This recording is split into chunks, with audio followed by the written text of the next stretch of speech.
So retirement benefits, ఈ retirement benefits మనము చెప్పుకోవడానికి ముందు what will do, how we are entering in to the service, because we have to quit the service, then only will get the retirement benefits. Before quitting the service, how we are entering in to the service అనేది ఒకసారి చూసుకుందాం. You know all these things, it is not a new thing for you, you are very seasoned people, very senior people, but any ఒకసారి review చేసుకుందాం. So mode of joining service ఎలా ఉంటుందంటే through RRB or RRC and UPSC. This is the way how we join the service. Railway recruitment board, railway recruitment cell and union public service con. Railway recruitment board group C ఎంప్లాయీస్ని recruit చేస్తుంది. Railway recruitment cell as well group D employees, ఇంతకుముందు group D employees అని ఎవరు అనేవాళ్ళము, ఇప్పుడు group C అయ్యారు వాళ్ళు, వాళ్ళని రైల్వే రిక్రూట్మెంట్ సెల్ రిక్రూట్ చేస్తుంది ఓపెన్ మార్కెట్ నుంచి. Then union public service commission, UPSC will recruit all group A officers. That is one thing. Second one is CG. CG means compassionate grounds appointments. You know compassionate grounds appointment through also we get the appointment. What is this compassionate grounds appointment? Suppose any employee while performing his duties, he dies in service, then his wife or his children will be given appointment on compassionate ground depending on financial status of the family anamata. Then sports quota.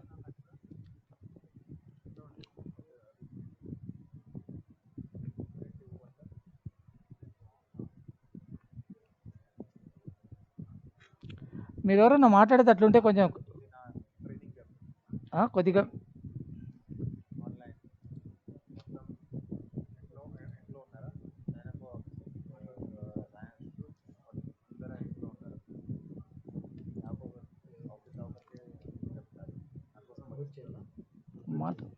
Mute చేయండి. లేదు వాళ్ళు మాట్లాడుకుంటున్నారు. సరే, మీరు ఎవరైనా మాట్లాడాలంటే కన్నా మీరు అక్కడ మ్యూట్ చేసుకోండి. మీరు అట్లా మాట్లాడుతూ ఉంటే వేరే వాళ్ళకి disturbance. So many people are listening. మీ పర్సనల్ మ్యాటర్స్ తర్వాత మాట్లాడుకోండి, దీంట్లో రాకండి, క్లోజ్ చేసుకోండి మీరు. తర్వాత CG appointment compassion course appointment, you know how we give the compassion course appointment. తర్వాత another recruitment method is sports quota recruitment. Every year will take certain number of people through sports quota అనమాట. The స్పోర్ట్స్లో eminent పీపుల్ని మనం select చేసుకొని వాళ్ళకి appointment ఇస్తూ ఉంటాం. Then cultural quota. Cultural అంటే ఈ డ్యాన్సు, సంగీతం, మ్యూజిక్, అవన్నీ various things will be there. అందులో ఎమినెంట్ పీపుల్ని, చిన్నపిల్లల్ని అంటే యంగ్ గర్ల్స్ అండ్ బాయ్స్ని will recruit them in railways అనమాట. We give them as a posting as a clerk or technician or commercial clerk or ticket collector, like that will recruit them అనమాట. Similarly scouts and guides quota కింద కూడా certain people will be recruited every year. It is every year through RRB, RRC, UPSC, compassion course appointment, sports, cultural, scouts and guides also it will be there. తర్వాత engagement of substitutes. ఇప్పుడు casual labour ఇంతకుముందు engage చేసుకునే వాళ్ళం, ఇప్పుడు casual labour engagement is not there. Even general manager is also not having the powers to engage any casual labour. So engagement of substitutes, ఈ engagement substitutes కూడా ఎంతవరకు పెట్టుకున్నా అంటే ఓన్లీ గ్రూప్ ఏ ఆఫీసర్స్ వాళ్ళ బంగ్లా ప్యూన్స్గా work చేయడానికి మాత్రమే ఈ సబ్స్టిట్యూట్స్ని ఎంగేజ్ చేసుకుంటారనమాట. So they will work there for certain time for 3 years. After that they will become regular employees అనమాట. So these are the various kinds of methods to join the railway service through RRB, RRC, UPSC, CG, sports, cultural, scouts and guide and engagement of substitute. These are the various methods of recruitment అనమాట. Then ఇప్పుడు retirement. So ఒకసారి enter అయ్యాం రైల్వేలో ఆ modes ద్వారా, ఇప్పుడు how will go out of the railways అది కూడా చూసుకుందాం. Mode of quitting the service ఎలా ఉంటుంది? The first one is the superannuation అంటే attaining the age of 60 years. మనకి రిటైర్మెంట్ ఏజ్ 60 years కాబట్టి ఎవరైతే అటైన్మెంట్ అవుతుందో 60 years, those people will retire. So whatever date of birth maybe in that particular month, that employee will retire on the last day of the month అనమాట. Suppose my date of birth is 14th July అనుకుందాం, but I will retire on 31st July. 14th July retire కాను, after completion of 60 years 31st July retire అవుతాను. Suppose any employees birthday is 1st July ఉందనుకున్నాం, 1st July. So he will retire not on 31st July, he will retire on 31st May. 31st May retire అవుతారు అనమాట, one day బిఫోర్గానే retire అయిపోతారు. So it is like that. Then second one is voluntary retirement after completion of 20 years of qualifying service. One can take voluntarily, one can retire voluntarily. So after completion of 20 years, he has to compulsorily put in 20 years of qualifying service, then he can retire voluntarily. Okay. Resignation. Some people, they may resign and go. If they don't want railway job, they can submit resignation, tender resignation and go. They can quit the service anamata. Then total medical unfitness. Suppose any employee is unfit for any classification, A1, A2, A3, B1, B2, C1, C2. These are the medical classifications in our railway. So ఏ క్లాసిఫికేషన్లో కూడా fit కాకపోతే employee, he can quit the service అనమాట. He cannot be given any alternative appointment కాబట్టి, so he can quit the service. Then death is న్యాచురల్గా death వచ్చిన తర్వాత any employee ఆటోమేటిక్గా అతను సర్వీస్ని క్విట్ చేసినట్లే లెక్క వేసుకుంటాం అనమాట. Then permanent absorption in other organisations. So while working in railways one can opt for IRCTC, తర్వాత రైట్స్, తర్వాత ఇంకో చోట కాఫ్మో, అలా చోట ఈ can go on deputation there అనమాట. After going there on deputation, after working there for some time, they want to get absorbed in that organisation. They want cut off links with the railways and continue as an employee of that organization. That can be permissible. So like that, the employee will quit the service anamata. Next, another thing is compulsory retirement. Compulsorily the employee is being retired anamata. Compulsorily he is being retired. Yesterday also I told you, compulsory retirement lo D&A rules lo compulsory retirement is there. It is a punishment. To impose that punishment, the proper procedure should be followed. But another compulsory retirement is also there. That is under separate rule అనమాట. దాన్ని 56J rule అంటాం అనమాట. Under that rule what will it is not DR rule కాదు. That is total service review. An employee who has crossed the age of 50 years and completed 30 years of service, every employee's service రికార్డ్ని తీసుకొనేసి ఒక separate committee will be there. That committee will review అనమాట. మీ కేసులో కానీ నా కేసులో కానీ ఆ రివ్యూ జరుగుతూ ఉంటుంది. It may not be knowing to us, but that review రెగ్యులర్గా జరుగుతూ ఉంటుంది. ఆ రివ్యూ చూసేసి that committee will go through the entire service record of the employee and recommend either to continue that employee in service or compulsorily retired from service. If the employee's record is very bad, track record is very bad from the date of his appointment, అలాంటి వాళ్ళకి వచ్చేసి this committee will recommend for compulsory retirement. So that will be happening without our knowledge అనమాట. ఇది automatic mechanism ఉంటుంది, అది జరుగుతూ ఉంటుంది అనమాట. డిఆర్లో కంపల్సరీ రిటైర్మెంట్ ఇవ్వాలంటే ఛార్జ్ షీట్ వస్తుంది, ఎంక్వైరీ చేయాలి, అవన్నీ జరుగుతాయి. ఈ కంపల్సరీ రిటైర్మెంట్ 56J కింద there is no need to conduct any DR enquiry, charge sheet గీర్షీట్ ఇవ్వండి. It doesn't come under DR. ఇది సర్వీస్ రివ్యూ కింద వస్తుంది. So in such cases also employee will be compulsory retired from service అనమాట. Another is remove from service and dismissal from service. Yesterday దీని గురించి మేము discuss చేసుకున్నాం. Remove from service is under DR, dismissal from this also is DR. So on account of all these methods, one employee can quit the service.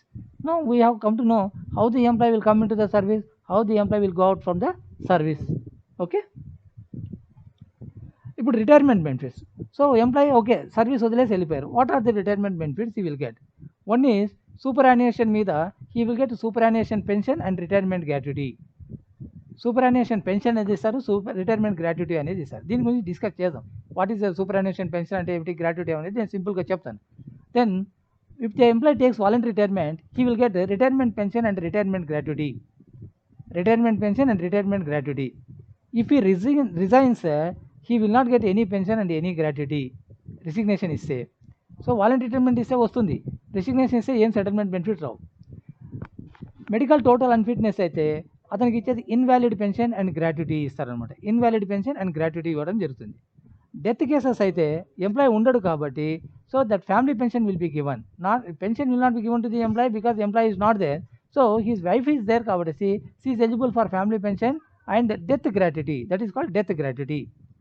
Another thing is, if the employee permanently absorbed in some other departments also, absorption pension and gratuity ఇవ్వాల్సి వస్తుంది. అక్కడ absorption pension and gratuity ఇవ్వాల్సి వస్తుంది. Compulsory retirement అయితే compulsory retirement pension and gratuity ఇస్తారు. Remove from service అయితే compassionate allowance not more than 2/3 of the retirement pension and gratuity or both, రెండు కలిపి ఇవ్వడం జరుగుతుంది. ఎస్టర్డే చెప్పాను కంపాషనేట్ అలవెన్స్ అంటే ఏమిటి. Employers to submit the representation and the competent authority may sanction it. తర్వాత dismissal from the service అయితే no pension, no gratuity, no compassionate allowance, అది అవుతుంది అనమాట. Okay.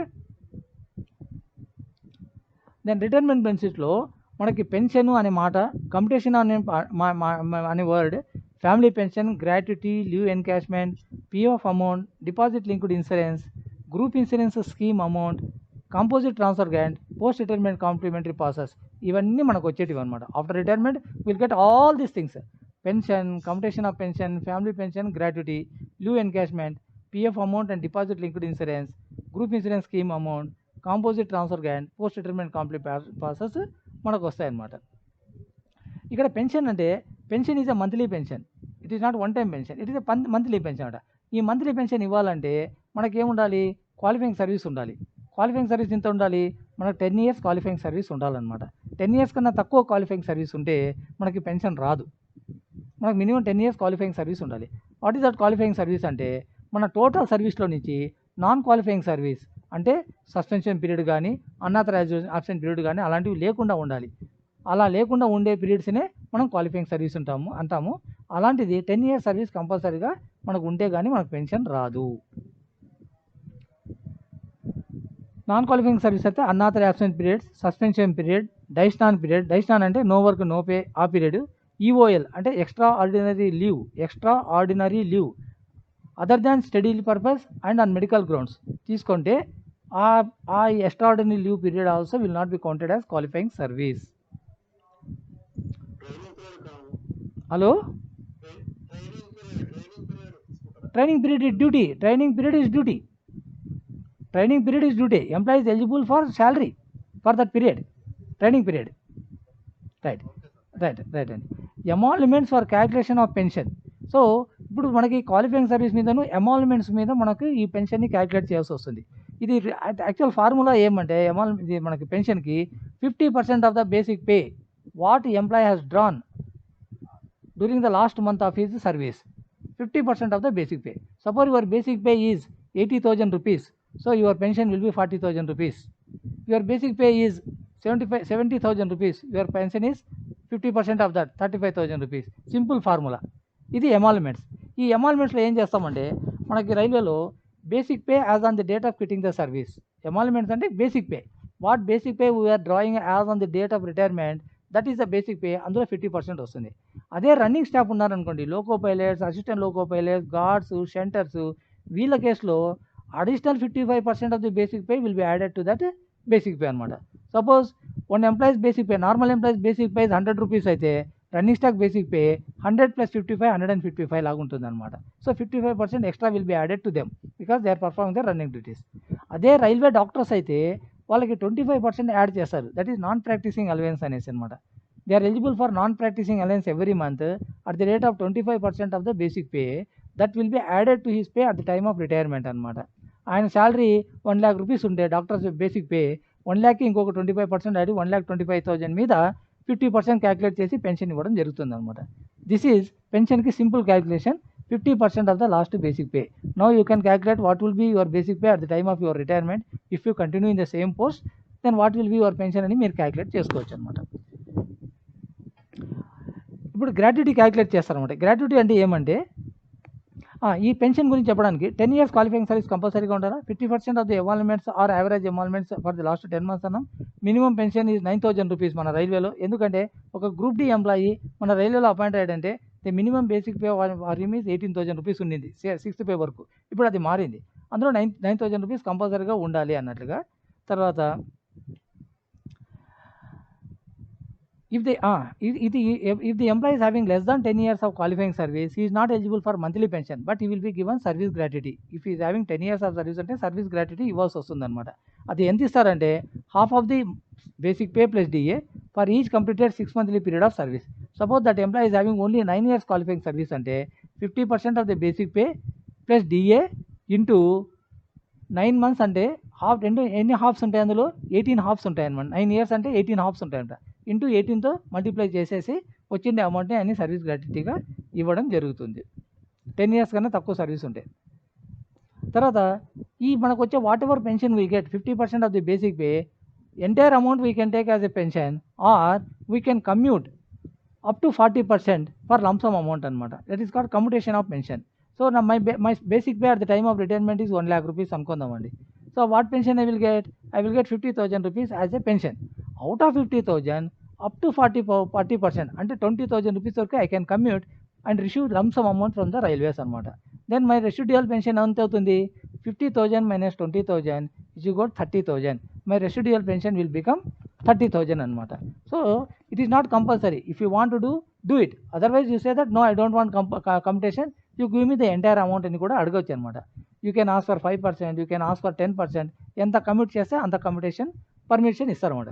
Once it is commutation చేసిన తర్వాత the retired employee will start getting lesser pay, reduced pension తీసుకోవడం వస్తుందన్నమాట అతనికి. How long he will take the reduced pay అంటే for 15 years he will get reduced pay. After completion of 15 years, again his original pension will be restored. I told you one example. My basic pay is 1 lakh rupees. Out of that 50% is 50,000 rupees. That is my pension. Out of that 40% I have commuted, అంటే 20% ఇచ్చేసి lump sum amount తీసేసుకున్నా railway నుంచి. ఇంకా నాకు వస్తూ ఉండే pension only 30,000 rupees. ఆ 30,000 రూపీసే నా pension. That is called residual pension. For how long? For 15 years. After 15 years, again my pension will be restored to 50,000. At the time I need not return the entire amount what I have received from the administration. Lump sum amount తీసుకున్నాం కదా 40%కి complete చేసి అది return ఇవ్వాల్సిన అవసరం లేదు. That amount will remain with me only. That is called computation of pension. This computation is permittable only for the pension, not for the family pension. Employee చనిపోయిన తర్వాత వైఫ్కి ఇచ్చే పెన్షన్ని కమిట్ చేసే రూల్ లేదనమాట. ఈ కంప్యూటేషన్ ఎలా క్యాలిక్యులేట్ చేస్తారు అంటే, ఇప్పుడు నేను చెప్పిన ఎగ్జాంపుల్లో 1000లో హాఫ్ అంటే 50లో 40% అంటే 20,000. సో 20,000కి నాకు ఎంత అమౌంట్ ఇస్తారంటే, నేను at the age of 60 years retire అయ్యాను. ఇక్కడ ఇచ్చానండి ఏజ్ నెక్స్ట్ బర్త్డే ఏముంది, కంప్యూటేషన్ ఫ్యాక్టర్ ఏముంది అనేసి. నేను 60 yearsకి రిటైర్ అయితే ఏజ్ నెక్స్ట్ బర్త్డే ఏమవుతుంది, 61 అవుతుంది. ఆ 61కి equal is 8.194. What is that 8.914 అంటే, 1 rupee what I'm surrendering to the government, దానికి ఈక్వలెంట్గా 8 rupees 194 paise నాకు గవర్నమెంట్ ఇచ్చేస్తుంది, ఇప్పుడే ఇచ్చేస్తుంది అనమాట. Know it self. నేను 20,000 రూపాయలు నేను గవర్నమెంట్కి సరెండర్ చేశాను నా పెన్షన్ నుంచి అంటే, 20,000 ఇంటూ 12 ఇంటూ 8.194 క్యాలిక్యులేట్ చేసి ఆ లంసమ్ అమౌంట్ నాకు ఇవ్వడం జరుగుతుంది అనమాట. That lump sum amount I can keep with me for 15 years. After 15 years I will get my original pension, that is 50,000 rupees as usual అనమాట. It is additional pension. 60 years మేము retire అయిన తర్వాత 50% of the basic pay is our pension అవుతుంది. Suppose from 80 years to 85 years ఏజ్ వచ్చేసింది అనుకోండి మనకి after retirement, ఒక 20% పెన్షన్ ఎన్హాన్స్ చేస్తారు. 20% పెన్షన్ ఎన్హాన్స్ చేస్తారు. అదే 85 నుంచి 90 years మధ్యలో మనం వచ్చేసామనుకోండి, 85 దాటామనుకోండి, 85 దాటంగానే 85 ఎంటర్ కాగానే 90 వరకు మాకు 30% ఇస్తారు. అదే 90లో ఎంటర్ అయ్యాము, 90 years ఏజ్లో ఎంటర్ అయ్యామనుకోండి, 95 years వరకు మాకు 40% ఎన్హాన్స్ చేస్తారు. అదే 95 yearsలో ఎంటర్ అయ్యామనుకోండి, 100 years వరకు 50% ఎన్హాన్స్ చేస్తారు. 100 కన్నా ఎక్కువ దాటిపోయామనుకోండి, 100 దాటామనుకోండి, దెన్ డబుల్ పెన్షన్ రావడం మొదలవుతుంది. డబుల్ పెన్షన్ రావడం ఇది ఎందుకు ఇవ్వడం జరిగిందంటే, ఏజ్ అడ్వాన్స్ అయిన కొద్దీ ఆటోమేటిక్గా మనకి డిసీజెస్ రావడము అది జరుగుతుంది కాబట్టి దాన్ని కాంపెన్సేట్ చేసుకోవడానికి ఈ విధంగా వాళ్ళకి ఒక బెనిఫిట్ ఇవ్వడం జరిగింది అనమాట. But I don't know how many people are living up to 100 years these days. అందులో కోవిడ్ కూడా వచ్చేసింది. రైట్. Retirement gratuity. ఇంతవరకు మేము పెన్షన్ గురించి మాట్లాడాం, that pension is for monthly purpose. Now we are talking about the gratuity. Gratuity is a lump sum amount given to the employee on quitting of the service. ఇక్కడ gratuity అంటే gratitude అంటే మా మీద ఉన్న అభిమానం కొద్దీ రైల్వే మాకు ఒక లంసమ్ అమౌంట్ ఇస్తుంది. For having worked so many years in railways, so sincerely, so honestly, so railway will give a lump sum amount to us, that is called gratuity. The maximum amount is 20 lakhs rupees. The maximum amount is 20 lakhs rupees. Whether railway board chairman తీసుకున్నా, general manager of south central railway తీసుకున్నా, weather ఏ track man తీసుకున్నా, అందరికీ maximum 20 lakhs మించదనమాట, అంతకన్నా ఎక్కువ రాదు. So for retirement gratuity employee should have rendered more than 5 years of qualifying service. Minimum 5 years service compulsory ఉండే తీరాలి ఆయనకి. దానికన్నా తక్కువ ఉంటే he will not get the gratuity. So minimum 5 years of service ఉండే తీరాలన్నమాట. సో మన అందరికి ఉంది, మీకు అందరికి ఉంది 5 years కాబట్టి no doubt and everybody will get the gratuity. How much amount gratuity will be given అంటే దానికి ఒక చిన్న ఫార్ములా ఉంది. What is the formula? 1/4 of emoluments for each completed 6 monthly period of qualifying service subject to maximum of 1600 times or 20 lakhs rupees, whichever is less అనమాట. It is very simple formula. You know very well, you are all engineers కాబట్టి మీకు తెలిసిపోతుంది. 1/4 of emoluments అంటే ఇక్కడ ఏమి, basic plus DA. Last month retire అయ్యే మంత్లో నా బేసిక్ పే ప్లస్ డిఏ ఎంత ఉందో దాంట్లో 1/4 for each completed 6 monthly period of qualifying service. Suppose నేను ఒక 35 years వర్క్ చేశాను రైల్వేలో అంటే రిటైర్ అవుతున్నాను. 35 years అంటే 35 into 2 70. Subject to maximum of 1600 times of the basic pay plus DA or 20 lakhs rupees. ఈ మూడిట్లో ఏ తక్కువ అయితే that will be given as the gratuity అనమాట. సో డెత్, ఇది సర్వీస్ రిటైర్ అయినప్పుడు ఇచ్చే గ్రాట్యుటీ. అదే డెత్ గ్రాట్యుటీ, సర్వీస్లో ఉండగానే employee unfortunately he died, then ఆయనకి ఇచ్చే ఎమాల్మెంట్స్ ఎలా ఉంటాయంటే ఈ విధంగా ఉంటాయి. Suppose that person has put in only 1 year of సర్వీస్లో జాయిన్ అయ్యాడు, ట్రైనింగ్ అయిపోయింది, వచ్చి జాయిన్ అయ్యాడు, చేస్తూ చేస్తూ due to some reason he died, less than 1 year of సర్వీస్లోనే చనిపోయాడు అనుకుంటాం. Then he will be given 2 times of the emoluments. అంటే తన బేసిక్ పే ప్లస్ డిఏని 2 times, that much amount only will be given to him as gratuity. Suppose 1 year and less than 5 years service చేస్తూ మరి చనిపోయాడు అనుకోండి, then 6 times of the ఎమాల్మెంట్స్ ఇవ్వడం జరుగుతుంది. అదే 5 years but less than 11 years service చేస్తూ చనిపోయాడు అనుకోండి, then 12 times of the emoluments ఇవ్వాల్సి వస్తుంది అనమాట అతనికి. అదే 11 years but less than 20 years of సర్వీస్లో చనిపోయాడు అనుకోండి, he will be given 20 times of emoluments ఇస్తారనమాట. 20 years ఆర్ మోర్ సర్వీస్ ఉంటే half of the emoluments for each completed 6 monthly period subject to maximum 33 times of emoluments. ఇక్కడ నార్మల్గా retire అయితే వచ్చే gratuity కన్నా ఎంప్లాయ్ చనిపోయిన తర్వాత ఫ్యామిలీకి ఇచ్చే గ్రాట్యుటీ ఎక్కువ వస్తుంది. ఎంప్లాయ్ సర్వీస్లో ఉండగానే చనిపోతే ఫ్యామిలీకి ఇచ్చే gratuity amount is more, because calculation is like that, formula is like that. ఎందుకంటే on at a sudden the family has lost their beloved one అనమాట.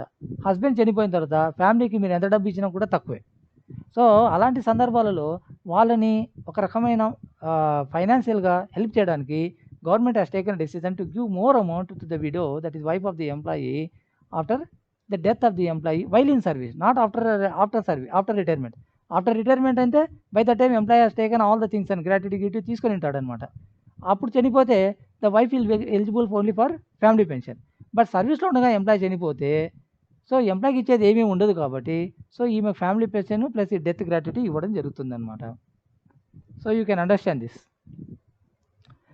That is family pension. What is that family pension? The family pension will be given to the widow or children anamata, children of the employee.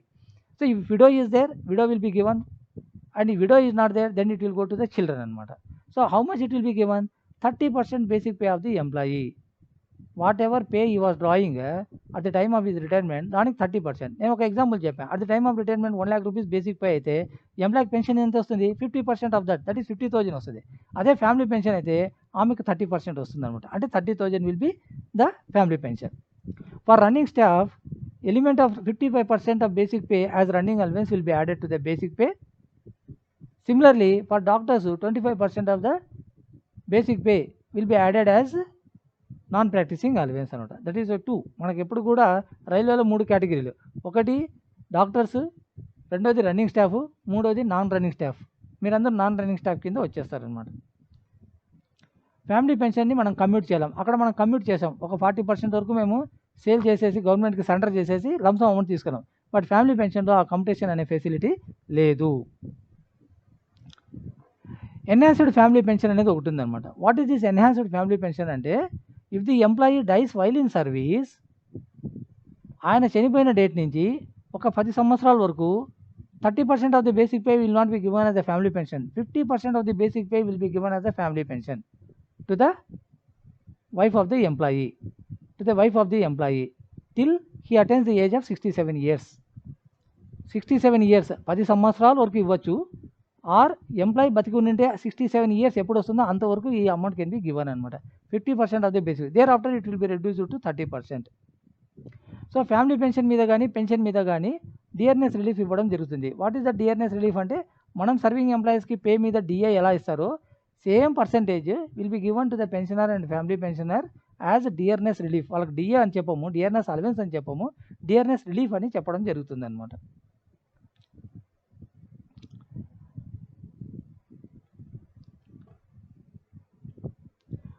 అదే ఇప్పుడు మనం ఏం చేసుకున్నాం, pension, family pension, commutation of pension, gratuity గురించి తెలుసుకున్నాం. Other than ఇంకేమి ఇస్తారండి retire అయిన తర్వాత కానీ సర్వీస్ వదిలేసి వెళ్ళిపోయిన తర్వాత అంటే, లీవ్ ఎన్కాష్మెంట్. లీవ్ ఎన్కాష్మెంట్ అంటే, you know very well we are having 2 kinds of leave, recorded leave. One is LAP, another is LHAP. LAP అంటే leave on average pay, LHAP అంటే leave on half average pay అనమాట. So మనము ఎల్హెచ్ఏపిని encash చేసుకోలేము, but ఎల్ఏపిని encash చేసుకోవచ్చు. We can encash. మనకు 300 days LAP we can encash. So మనకేమవుతుంది, every year July 1st 15 days LAP will be credited to our leave account. Total yearly 30 days వస్తుంది అనమాట ఎల్ఏపి. That we have to avail. If we don't avail it will B carry forwarded to the next year అనమాట. Like that అది accumulate అవుతూ పోతూ ఉంటుంది అనమాట. But that accumulation limit is 300 days. 300 days కన్నా ఎక్కువ అక్యుములేట్ చేసుకోవడానికి లేదనమాట. 300 + 15 days, అనదర్ 15 days ప్లస్గా చూపించేసి 315 days వరకు we can accumulate. But however on retirement we can encash 300 days leave తీసుకోవచ్చు అనమాట. వీ కెన్ ఎన్కాష్ ఇట్ అనమాట. సో అక్కడ ఏం చేస్తామంటే లీవ్ ఎన్కాష్మెంట్కి ఫార్ములా ఏమంటే ఎలా ఇస్తారంటే 300 days అంటే 10 months basic pay plus DA. 10 months basic pay plus DA will be given as leave encashment అనమాట. సో దాని ఫార్ములా ఏమంటే pay plus DA by 30 into number of days of LAP. One may have 300 days, one may have only 200 days, one may have only 100 days balance. So to that extent he can encash అనమాట. So ఇక్కడ ఏం చెప్పారంటే ఇంకొక చిన్న ఒక ఇది ఇచ్చారనమాట, facility ఏమి ఇచ్చారంటే if you are not having 300 days LAP at your credit, then you can go for encashing LHP also to make good of that balance. Suppose I am having 290 days LAP, 300 days లేదు, నాకు 10 days షార్ట్గా ఉంది. So 290 days LAP I can encash. In addition to this 10 days LHP also I can encash అనమాట. In such circumstances only LHP can be encashed. PF account, another account what we are going to get అంటే PF. Whatever balance is there in your PF account, that amount plus interest thereon we will get at the time of quitting the service అనమాట. ఇంకోటి ఉంది deposit linked insurance అని, ఒక పిఎఫ్కి link అయింది ఒక insurance ఒకటి ఉందన్నమాట. అది మనకు తెలియదు, మనం దానికి మనం కట్టాల్సిన అవసరం లేదు, ఇన్సూరెన్స్ డబ్బు కట్టాల్సిన అవసరం లేదు. బట్ మనం we have to maintain certain balances in the PF account always. ఆ బ్యాలెన్స్ అకౌంట్ మనం మెయింటైన్ చేసుకుంటే ఇన్ కేస్ ద సర్వీస్లో ఉండగానే ఎంప్లాయీ చనిపోతే his wife will be given certain amount as an insurance amount అనమాట. వాట్ ఈస్ దట్ అంటే the employees అంటే old పేలో నేను చెప్తున్నాను, ఇంకా కొత్త పే గురించి రాలేదు. ఓల్డ్ పేస్లో 1300 జీపీ నుండి 1399 జీపీలో ఉన్న employees always they have to maintain 6000 rupees balance in their PF account. ఇప్పుడు శాలరీస్ పెరిగాయి కాబట్టి everybody will be maintaining this balance. Still some employees are there, everywhere they will be recovering the withdrawing the amount from the PF balance అనమాట. So the people who are in grade pay 1400 to 4199, అలాంటి వాళ్ళు 10,000 రూపీస్ కంపల్సరీగా every year they have to maintain అనమాట. Every month they have to maintain that. 4200 to 4799 అంటే 15,000 they have to maintain. 4800 above వాళ్ళు వచ్చేసి 25,000 rupees they have to maintain. ఈ విధంగా ఈ బ్యాలెన్స్ని మెయింటైన్ చేసుకుంటే లాస్ట్ 3 yearsకి అట్ ఎనీ టైం మనం చేసుకున్నామంటే a lump sum amount will be given to the widow of the employee అనమాట. Widow of the employee if the employee dies while in service. Okay, that amount is 30,000 rupees అనమాట. Another thing is group insurance scheme. We may be knowing, మన pay slip చూసుకుంటే group insurance scheme కూడా మనకి 30 rupees, 60 rupees, 120 rupees recover అవుతూ ఉంటుందన్నమాట. ఈ 30 rupees వచ్చేసి group C employees record చేస్తారు every month. 60 rupees group B employees చేస్తారు, 120 గ్రూప్ ఏ ఆఫీసర్కి చేయడం జరుగుతుందన్నమాట. ఈ గ్రూప్ ఇన్సూరెన్స్ స్కీమ్లో 70% of the amount will go to the savings fund, 30% of amount will go to the insurance ఫండ్కి వెళ్తుందన్నమాట. సపోజ్ ఎంప్లాయీ సర్వీస్లో చనిపోతే he will be given, his wife will be given insurance amount as well as this accumulated savings fund amount ఇవ్వడం జరుగుతుందట. ఎంత insurance amount ఇస్తారు అంటే group C employee అయితే 30,000 rupees ఇస్తారు, గ్రూప్ బి ఆఫీసర్ అయితే 60,000 రూపీస్ ఇస్తారు, గ్రూప్ ఏ వాళ్ళకి 1,20,000 rupees will be given to the widow of the ex employee if the employee dies while in service. Apart from the savings amount ఎంత ఉందో 70% అన్నానే మనం కట్టే దాంట్లో ఆ అమౌంట్ ప్లస్ దాని మీద ఉండే ఇంట్రెస్ట్ కూడా ఆమెకి ఇవ్వడం జరుగుతుంది. తర్వాత composite transfer grant. After retirement we have to go to our native place or our liking place, there we have to settle. For settling there composite transfer grant will be given. How much amount will be given? 80% of the last basic pay will be given as a composite transfer grant, provided the distance is more than 20 kilometers.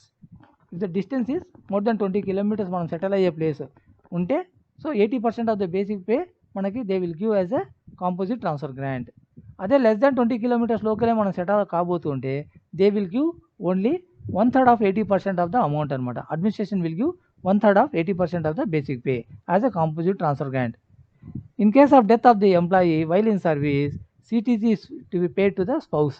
Employee చనిపోతే the CTG amount will be given to the widow of the employee, wife of the employee to settle at a place, native place కానీ ఎక్కడ ఇష్టం ఉంటే అక్కడ పోయి settle కావడానికి ఇవ్వడం జరుగుతుందన్నమాట. తర్వాత పోస్ట్ రిటైర్మెంట్ కాంప్లిమెంటరీ పాసెస్, ఇవి కూడా మనకు వస్తాయి. After retirement we get post retirement and gazetted officers 3 sets of passes will get, non gazetted employees 2 sets of passes will be get. తర్వాత ఎంప్లాయీ చనిపోతే విడో పాస్ ఇవ్వడం జరుగుతుంది. ఎవరికి? విడోకి అనమాట. So that is also there అనమాట. Then ఇవన్నీ మనకి పెన్షన్ రూల్స్ కింద వచ్చే ఎంప్లాయీస్ కింద. నాన్ పెన్షన్ స్కీమ్ కింద 1/1/2004 నుంచి దోస్ హూ హ్యావ్ అపాయింటెడ్ వాళ్ళకి ఇవన్నీ ఫెసిలిటీస్ ఉంటాయి. పెన్షన్ ఉండదు, గ్రాట్యుటీ అనేది ఉండదు వాళ్ళకి. But the employee dies in service, then the widow will get, the wife will get all the things whatever the pension స్కీమ్లో ఏమేమి బెనిఫిట్స్ ఉన్నాయో all these benefits will be given to the NPS స్కీమ్లో retire అయిన వాళ్ళకి కూడా ఇవ్వడం జరుగుతుంది. But NPS scheme retire అయితే వాళ్ళకి పెన్షన్ స్కీమ్ ఉండదు అనమాట. వాళ్ళకి వేరే రకమైన స్కీమ్ ఉండడం జరుగుతుంది అనమాట. So these are the things about the settlement cases. అంటే నేను ఎక్కువగా డీటెయిల్గా నేను చెప్పలేదు మీకు, ఇన్డెప్త్గా అవసరం లేదనేసి. సో మీరు రిటైర్ అయితే మనకు pension, computation of pension, restoration of pension, family pension, gratuity, తర్వాత post retirement complimentary process, composite transfer grant, తర్వాత PF amount, group insurance amount and deposit linked insurance amount, ఇవన్నీ మనకి వచ్చే బెనిఫిట్స్ అనమాట. మీరు గూగుల్లో సెర్చ్ చేసినా కూడా మన రైల్వే పెన్షన్ రూల్స్ అనేవి ఉంటే కనుక చాలా మంది చాలా నోట్స్లు రాశారు దాని మీద, ఈజీగా మీరు తెలుసుకోవచ్చు అనమాట. మీకు ఏమైనా డౌట్స్ ఉంటే దీంట్లో you please ask me.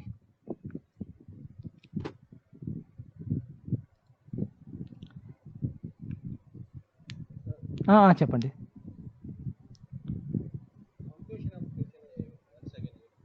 Computation of pension అంటే ఎలా వస్తుందంటే, నేను లెక్క చెప్తూ పోతాను మరి ఇంకోసారి. మనకి బేసిక్ పే మీద 50%ని మనము పెన్షన్గా తీసుకుంటాం. సర్వీస్లో ఉంటే నా జీతం ₹1,00,000 అయితే 1,00,000 అయితే నేను రిటైర్ అయినప్పుడు నాకు పెన్షన్ 50,000 లాగా వస్తుంది per month. I can take ₹50,000. Okay. లేదు, అందులో నేను ఒక 40% వరకు గవర్నమెంట్కి సరెండర్ చేసేసాను అనుకోండి, అప్పుడు నాకేమవుతుంది? ₹30,000 నా పెన్షన్ అవుతుంది. ఈ ₹20,000 నేను సరెండర్ చేయడం వల్ల నాకు ఒక లంసమ్ అమౌంట్ ఇస్తారు.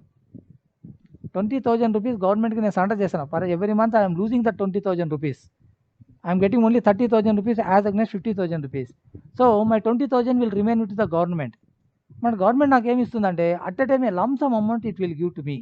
పెద్ద అమౌంట్ ఇచ్చేస్తుంది నాకు ముందుగానే అడ్వాన్స్గా.